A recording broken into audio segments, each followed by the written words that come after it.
So let's continue talking about areas between curves, but now we're going to talk about curves where our curve is a function of y.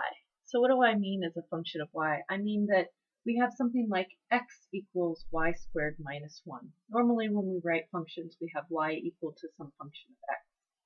But if we have this, notice that this is a sideways shaped parabola. In our head we can sort of think to ourselves, what does y equals x squared minus 1 look like? That's a parabola that actually looks like this, but we've flip-flopped our variables and we end up with actually the inverse, although it's not really a function.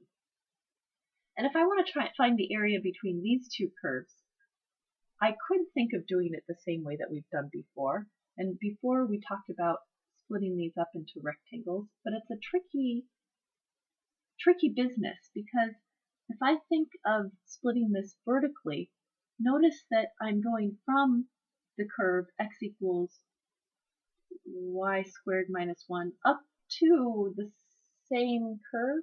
Really what we would have to do if we wanted to use that method is that we would have to solve this for y, meaning that we would have to get that y squared is equal to x plus 1. I'm running out of room there. This is my scratch work, and that means y is equal to the plus or minus square root of x plus 1. And in this case, the upper curve is the plus curve, and the lower curve is the minus curve. This is a messy function to be able to integrate over, and so we aren't going to do that. Instead, let's think about breaking up this area into rectangles that are oriented, they're sort of laying on their sides sideways. So I'm going to think about breaking this apart like this. These are my little sideways rectangles. And really my method is exactly the same. The only difference is that let's take a look at one of these representative rectangles, right?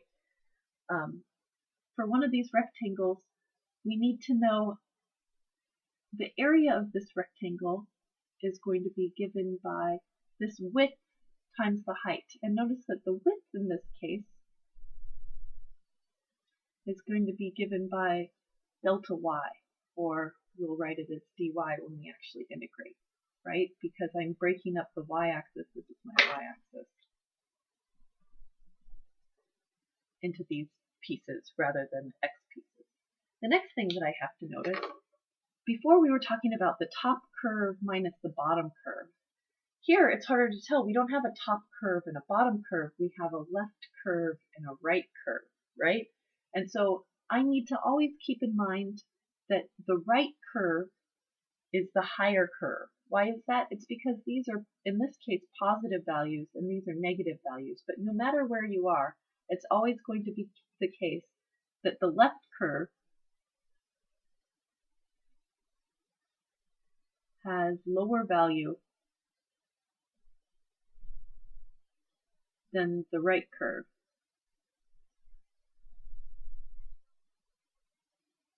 And that's just a product of our number line. We have smaller numbers on the left and higher numbers on the right.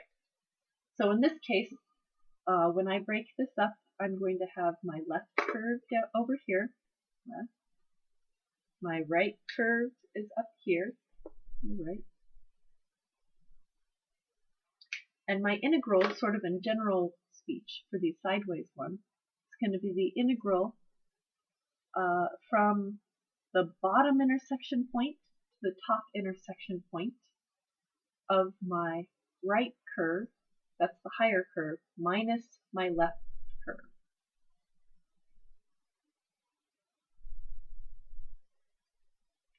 My right function minus my left function, all dy. And I need to know where is this intersection point, and we need to sum it up with respect to y, because our values were going from this value of y up to this value of y. My dy is telling me that I need to keep track of it in terms of y. So in this function we see that our lower value is where y equals negative 2. Right, y equals negative 2 because I'm summing over my y curve up until my y is equal to positive 1. let's fill in one final piece. So what is my right curve in this case? My right curve is this blue curve, and I guess I'll go ahead and write it out the way that it's written. So my y is equal to -2 to 1. My right curve is 1 minus x minus my left curve, which is y squared minus 1 dy. And we can play the game. One of these things doesn't belong. dy, y, my y bounds. This function also needs to be in terms of y. So it's not enough to just write down, oh, what is my right function? Well, my right function is this. I need to make in terms of y. Because if I progress with this, it's not enough to just plug in y and say that that's what the y curve is. I need to actually go back and solve this function in terms of y. So in this case, when I solve this, this is a terrible example, because when I do solve this, I end up with the same function. But I have to solve this by adding x to each side. I get y plus x equals 1. And then when I get x all by itself, I get x equals 1 minus y. But in general, you can't just switch out y for x. You have to solve the inverse to be able to find out what it is. So in this case, we got lucky, and it means that our integral is the integral from y equals -2 to 1 of, by solving for the inverse, I find that this function is 1 minus y, my right curve, minus y squared minus 1, which is my left curve, dy. And now that I've done all of that work, now all we have to do is integrate. And you can pause the video if you don't want to see the steps of integration, but if you'd like a little more practice looking at integrals, feel free to keep watching. So I'm going to rewrite this function, getting rid of, here I'll pull this down so we can still see it. I'm going to simplify this a little bit by distributing this negative sign. I get 1 minus y squared plus 1 dy, and that's equal to the integral from y equals -2 to 1. The 1 and the 1 combine to get 2 minus y squared dy. I'm going to go ahead and integrate. So when I integrate, this becomes 2y minus 1/2 y squared minus 1/3 y cubed, all evaluated as y goes from -2 to 1. Let's go ahead and plug in my upper bound. I'm going to get 2 times 1, which is just 2, minus 1/2 times 1 squared, which is a half, minus 1/3 times 1 squared, which is a third.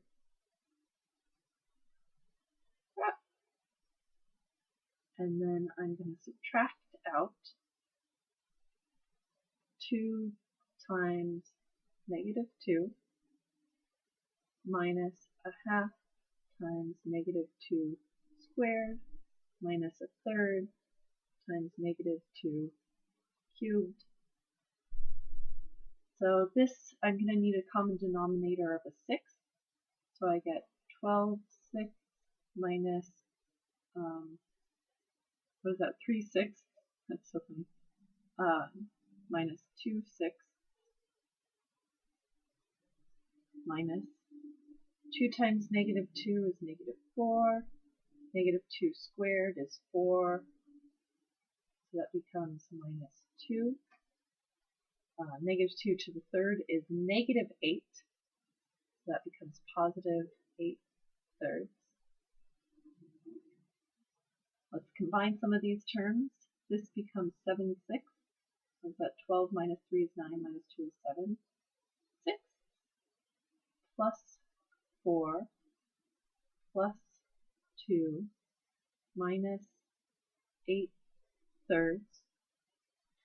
And my final step, well, now you could just plug it into a calculator if you wanted to continue with fractions. I'm feeling a little exact today.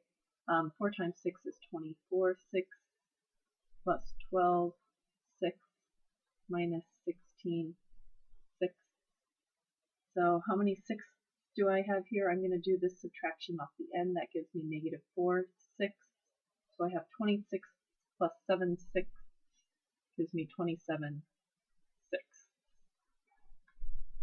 And I can estimate that 24 sixths would be 4. So this is a value that's a little bit bigger than 4 for the area here of these curves.